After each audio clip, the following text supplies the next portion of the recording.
retour sur le plateau d'À travers champs avec notre invité Jean Glavany. Bonjour Jean Glavany. Bonjour. Merci d'avoir accepté notre invitation sur le plateau d'À travers champs. Vous êtes ancien ministre de l'Agriculture et de la Pêche, c'était entre 1998 et 2002. C'est bien ça, si je dis pas de bêtises. Exact. Et avant d'aller plus loin, je vous propose d'écouter le wiki-portrait de Clara Ceccarelli qui est remonté dans votre carrière politique pour justement y voir un peu plus clair et vous présenter à ceux qui n'auraient pas la chance encore de vous connaître. Bonjour Clara. Bonjour Antoine, bonjour Jean Glavany. Bonjour. Tout d'abord, vous êtes né en 1949 à Sceaux, vous entrez au Parti Socialiste en 1973 et en 1979, une personne importante vient vous soutenir aux élections cantonales, c'est François Mitterrand.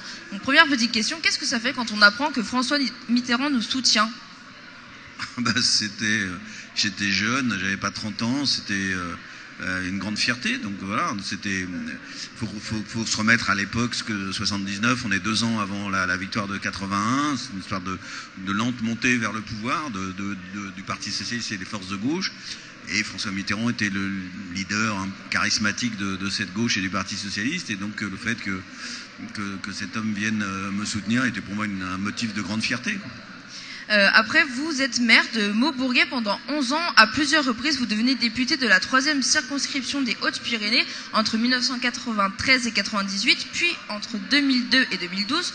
En 92, vous siégez 1 an au Conseil régional des Midi-Pyrénées et vous vous occuperez donc cette vice-présidence pendant 10 ans plus tard.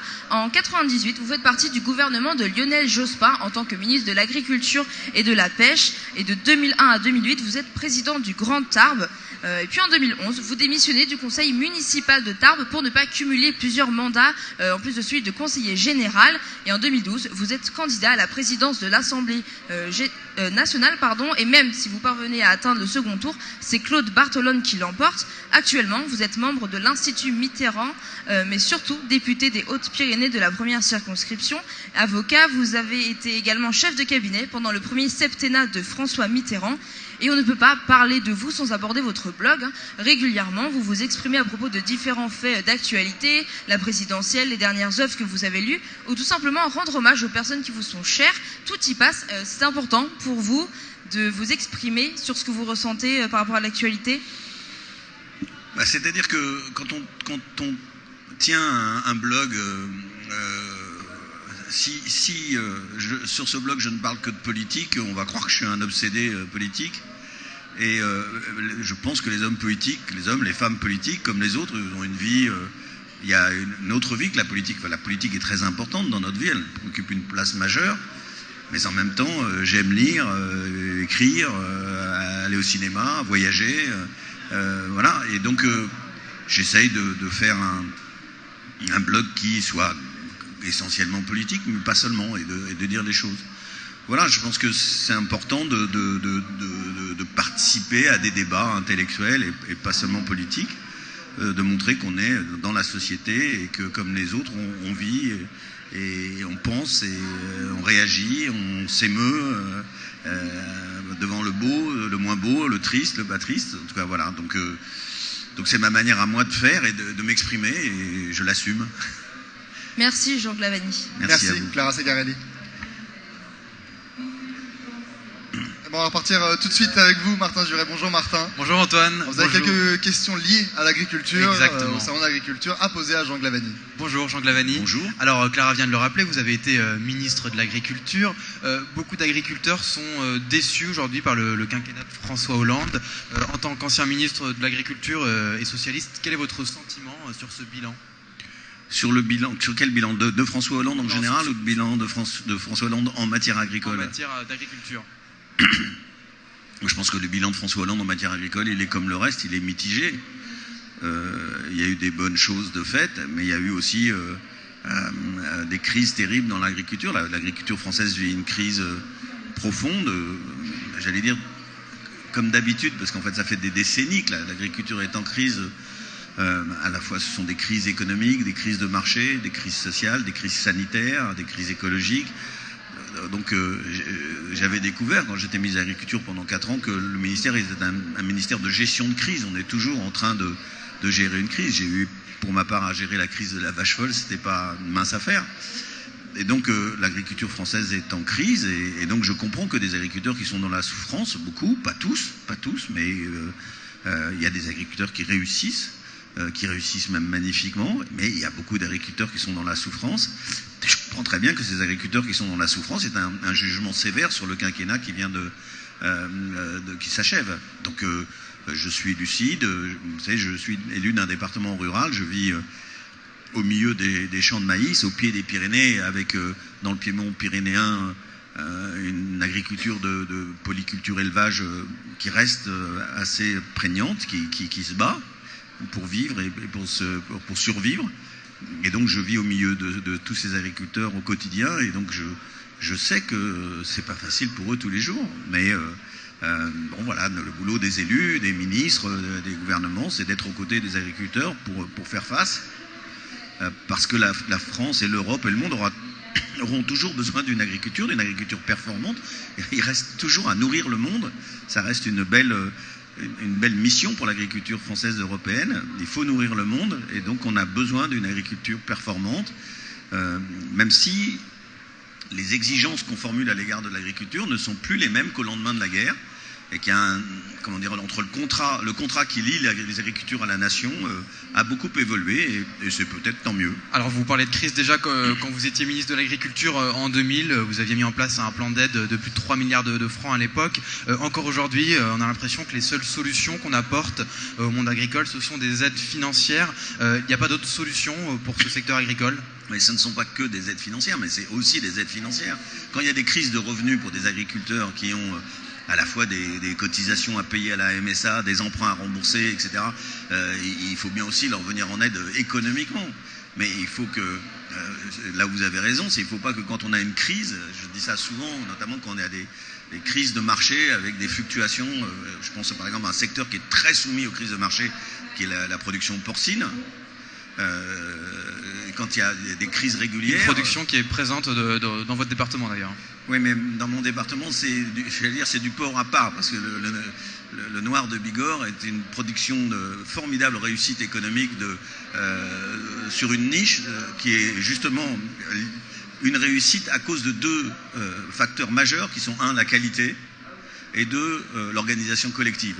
Et j'ai appris quand j'étais ministre de l'Agriculture que ces deux critères-là, la recherche de la qualité des productions, qualité alimentaire, qualité nutritive, qualité gustative, etc.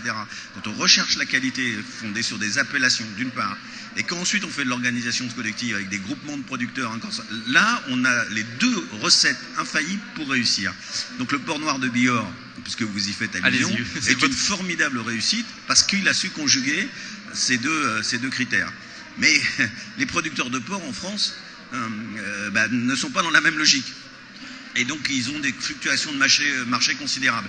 Et je leur dis depuis toujours, depuis que je m'occupe de dossiers agricoles, tant que vous ne mettrez pas en place une interprofession avec des mécanismes de régulation du marché, vous serez toujours soumis à des crises. Donc vous avez raison, c'est pas qu'une question financière, c'est aussi une question d'organisation collective et de régulation des marchés.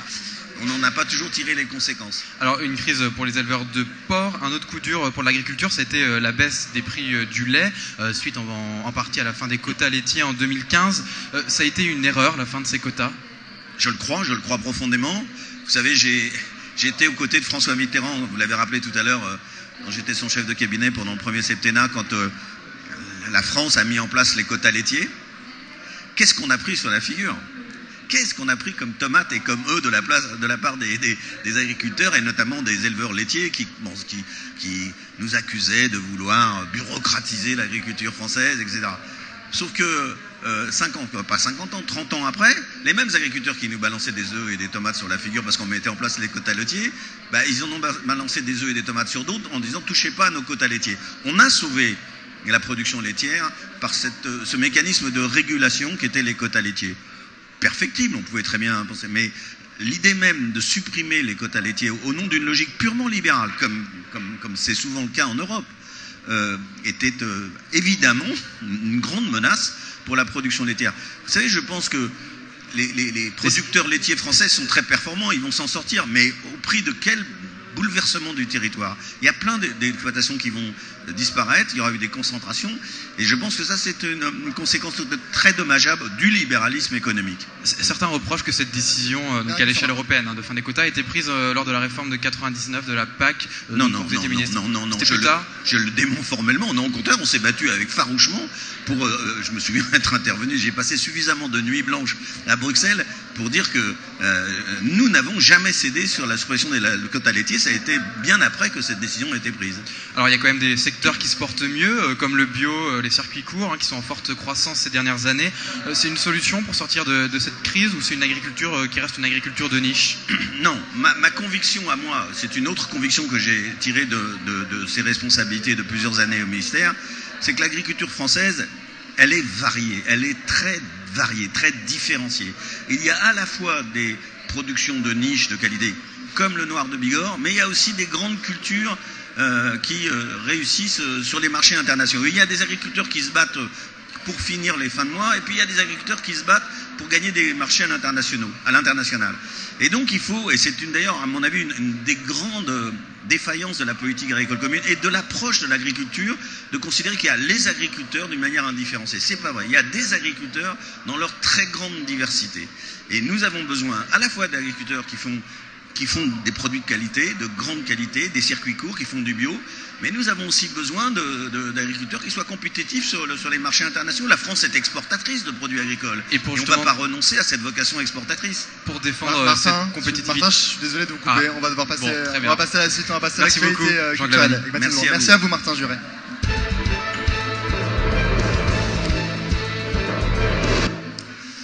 Jean Glavany, c'est Mathilde Moreau qui nous a rejoint, puisqu'on le sait tous, il y a un autre événement qui arrive d'ici quelques temps, ce sont les élections présidentielles, et l'actualité politique n'a jamais été aussi grande qu'en ce moment, et c'est Mathilde Moreau qui nous a rejoint et qui a quelques questions à vous poser à ce sujet. Bonjour Mathilde. Bonjour Antoine, bonjour Jean Glavany. Bonjour. Alors vous étiez soutien de Manuel Valls lors de la primaire de la gauche en janvier dernier. Est-ce que vous avez été à la réunion à l'Assemblée nationale hier soir que Manuel Valls organisait? Oui, j'ai été aux deux réunions. D'abord, j'ai été soutien de Manuel Valls à la primaire, mais la primaire est terminée.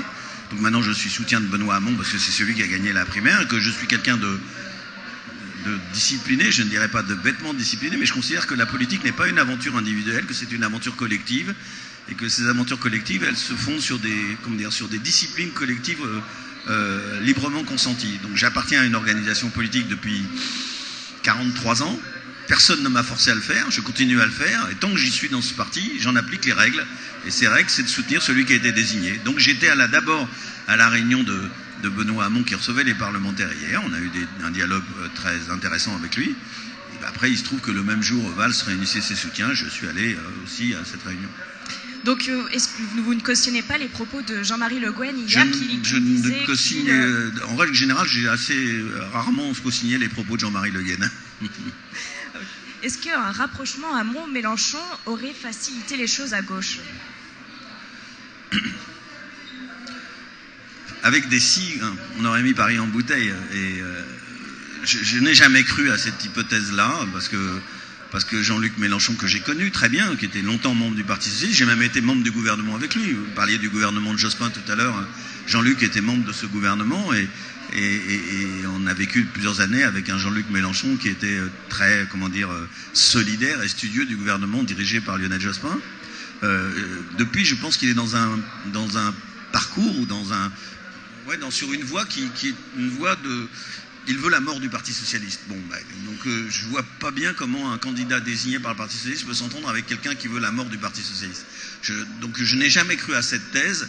Mais vous l'aurez souhaité quand même si ça aurait... Je ne sais même pas si je pense que c'est souhaitable. Je ne sais même pas si c'est souhaitable. Parce que on additionne les sondages de Benoît Hamon et Jean-Luc Mélenchon, ils arrivent environ à 25%. Oui, mais la politique, c'est pas... les sondages. Mais ça marche pas comme ça, cher ami. La politique, ça marche pas. C'est pas 1 + 1 = 1. La politique, c'est des dynamiques de rassemblement. La politique, je veux dire, c'est l'art du rassemblement. C'est ça l'art de la politique. D'abord, pour être élu, il faut rassembler une majorité de Français. Mais même pour agir, quand vous êtes maire, président de conseil général, département, de région, etc., président d'agglomération, pour réussir, il faut rassembler les citoyens autour de vos projets. Et donc, c'est pas de l'arithmétique, la politique, c'est de la dynamique de rassemblement. Et donc, j'espère que dans dans les semaines qui viennent, l'élection présidentielle va permettre de voir émerger une dynamique de rassemblement. Est-ce que vous avez peur de l'ombre d'Emmanuel Macron sur la candidature de Benoît Hamon? Il va sortir en principe son programme demain, donc est-ce que vous avez peur de ce D'abord, en programme? règle générale, j'ai pas peur en politique, donc j'ai pas peur de... voilà, j'ai peur de solutions catastrophiques pour mon pays. Mais je n'ai pas peur en politique de quelque ombre que ce soit. Je regarde les programmes avec attention. Quand ça me plaît, je le dis. Quand ça me plaît pas, je le dis pas. J'ai suffisamment d'expérience et de vécu en politique pour pouvoir avoir une parole assez libre. Donc je n'ai pas peur du programme d'Emmanuel Macron. Je le lirai avec beaucoup d'attention. Et puis, mais aujourd'hui, moi, je suis soutien de Benoît Hamon pour les raisons que j'expliquais tout à l'heure, par discipline à l'égard du parti auquel j'appartiens. Et pour l'instant, je n'ai pas d'autres commentaires à faire que ça. François Fillon a annulé sa visite ce matin au Salon de l'Agriculture. Il va s'exprimer tout à l'heure à son QG lors d'une conférence de presse à midi. Est-ce que son retrait est souhaitable à la présidentielle au vu de l'affaire C'est pas à moi de le dire. Je n'ai pas de commentaire à faire ni sur la décision qu'il a prise de ne pas venir au Salon de l'Agriculture. Je la respecte. Tant que nous n'avons pas d'explication, il serait malvenu de faire un commentaire sur ça, y compris... on peut tout imaginer, donc je ne ferai aucun commentaire. Quant à son retrait, non, il est candidat, voilà, faut qu'il assume lui aussi. Nous sommes tous là devant les Français dans un grand exercice démocratique. Chacun doit assumer à la fois ses convictions, ses idées, ses propositions et ses comportements. Moi j'ai toujours pensé qu'en politique c'était très bien les idées, mais les comportements c'est aussi très important. Les comportements vis-à-vis des citoyens, les comportements, manière d'être vis-à-vis des autres, la forme de simplicité, de disponibilité, de dévouement et d'exemplarité. Autre affaire qui bouscule la vie politique française, c'est l'affaire avec Marine Le Pen et les assistants des eurodéputés. Elle a indiqué qu'elle refusait d'être entendue par la justice, donc ça devait être aujourd'hui le rendez-vous. Selon elle, les magistrats souhaitent contrecarrer la volonté du peuple et demandent une trêve de la justice pendant la campagne présidentielle. Est-ce qu'une trêve judiciaire est-elle possible? Jean Glavany, je vous parle bien sûr donc aux députés, mais également à l'avocat. Mais la trêve judiciaire n'a aucun sens dans un état de droit. Aucun sens. La France est un état de droit qui est fondé sur une vieille théorie qui a été élaborée par Montesquieu au siècle des Lumières, qui est la séparation des pouvoirs. Et même si Marine Le Pen joue avec le mot en disant que la justice n'est pas un pouvoir mais une autorité, parce qu'elle a repris sur la base de ses conseils l'expression même de la Constitution de la Ve République, il reste que le pouvoir judiciaire, le pouvoir législatif et le pouvoir exécutif, dans l'organisation des choses publiques, ont été séparés. Donc il n'y a aucune raison que le pouvoir judiciaire s'arrête, ou que l'autorité judiciaire, peu importe les mots qu'on emploie, s'arrête de faire son travail, c'est-à-dire de dire le droit et de faire régner la justice dans notre pays, sous prétexte qu'il y a une campagne électorale. Personne n'a jamais imaginé une chose pareille, et ça serait un recul de l'état de droit, donc ça serait un recul des libertés des Français, si on arrêtait la justice pendant les trêves électorales. Vous savez, on est tout le temps en élection, hein. Après les présidentielles, la législative. Dans mon département, après, il y a les sénatoriales en septembre. Donc on est tout le temps en élection dans une démocratie. Et donc si on fait la trêve judiciaire pendant les élections, il n'y a plus de justice. Autre échéance électorale cette année, donc les législatives, vous représentez, il me semble, dans votre circonscription dans les Hautes-Pyrénées, c'est bien ça? Comment? Vous représentez dans votre circonscription? Oui, j'ai pris cette décision, j'allais dire mûrement réfléchie, parce qu'à la fois il faut savoir penser à transmettre, et j'en ai le goût et j'en ai même la passion. Mais bon, le combat étant difficile là, j'ai pas voulu renoncer devant un match difficile. C'est mon côté rugbyman. J'arrêterai quand le match sera plus facile. Justement, un quart des députés ont renoncé à se représenter, donc Claude Barthelone et Ségolène Royal. Est-ce que vous pensez que c'est une façon de passer le relais à la jeune génération, ou plutôt une peur de la défaite? Je ne veux pas leur faire de procès d'intention, donc j'espère que c'est la première solution. Merci Mathilde Moreau. Merci Jean Glavany. Merci à vous Jean Glavany d'être... Est-ce que je peux me permettre de rajouter un mot, parce que ce salon a été endeuillé par la disparition de Xavier Belin, qui est un dirigeant agricole que j'ai bien connu. Il n'était pas président de la FNSEA quand j'étais ministre, mais il était président déjà des producteurs d'oléoprotéagineux. C'est un homme avec qui j'ai eu des divergences politiques ou syndicales, mais qui est un homme de grand dévouement à la cause agricole. Je n'oublie pas que sa réussite, qui est décriée par certains commentateurs parce qu'il était à la tête d'une grande puissance agro-industrielle qui s'appelait Avril, mais que cette grande puissance, elle a été construite à la base par des agriculteurs, et y compris par des agriculteurs de ma région, du Tarn, de Midi-Pyrénées. Je pense à Jean-Claude Sabin, qui a créé Sophie Protéol. Ce sont ces agriculteurs et cette coopérative-là qui est à la base de ce grand succès industriel. Voilà, je voulais rendre un hommage à Xavier Belin, parce que je pense qu'il le mérite et que sa disparition est une perte pour l'agriculture française. Le message est passé. Merci Merci Jean Blavany d'avoir pris le temps de répondre à nos questions sur le plateau d'À travers Champs. On se retrouve dans quelques instants avec notre émission spéciale centrée sur les produits locaux. Nos divers invités vont se succéder sur le plateau. Ils seront interviewés par Loïc Ebache, Samuel Régnat et Lucas Pierre. C'est dans quelques instants. À tout de suite.